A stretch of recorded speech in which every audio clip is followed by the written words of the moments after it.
சிறகடிக்க ஆசை இந்த இதோட சிறந்த நாயகனுக்கான விருது கொடுக்கறதுல ரொம்ப மகிழ்ச்சி. இன்னொரு விஷயம், இது வந்து நிறைய எல்லா வீட்லேயுமே இந்த கேரக்டர் வந்து ரொம்ப ரீச் ஆகிருக்கு. உங்களை வந்து ஒரு சின்ன திரை விஜய் சேதுபதினே சொல்லலாம். அந்த அளவுக்கு வந்து ஒரு நல்ல துருன்னு அதில் நடிச்சிட்டு இருக்காங்க. ஏன்னா என் ஒய்ஃபு தான் சொல்லுவாங்க, அவங்க வந்து இந்த டெய்லி இந்த சீரியல் பார்க்காம காலேஜுக்கே போக மாட்டாங்க. அந்தளவுக்கு நிறையா ஒரு மக்கள் மனசில் இடம் பிடிச்சிருக்கீங்க.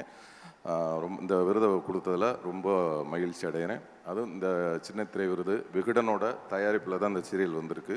அதில் உங்களுக்கும் இந்த சீரியலோட இயக்குனர் மற்றும் எல்லா டீமுக்கும் என்னுடைய வாழ்த்துக்களை சொல்கிறேன். சந்தோஷமாக இருக்குது. ஆக்சுவலாக விமல் சாருக்கு தெரியுமா ஞாபகம் இருக்காது. நான் ஒரு டைரக்டர் தரணி சார், உங்களுக்கு ஞாபகம் இருக்கான்னு தெரில, கதை சொல்ல வந்த இயக்குனர்களில் ஒருவர். ஸோ அப்போ நான் அவருக்கு வந்து அந்த ஸ்கிரிப்ட் டைப்பிங் நான் தான் பண்ணி கொடுத்துக்கிட்டு இருப்பேன். அப்போ வந்து நான் அவங்க ஆஃபீஸ்க்கு வந்து கதை சொல்லும் போது நான் வந்திருக்கிறேன். இன்றைக்கி உங்கள் கையால் இதை அவார்டு வாங்குறது ரொம்ப happy and thank you so much. இப்படி ஒரு கனெக்ட் அவங்க 2 பேருக்குள்ள இருக்குது.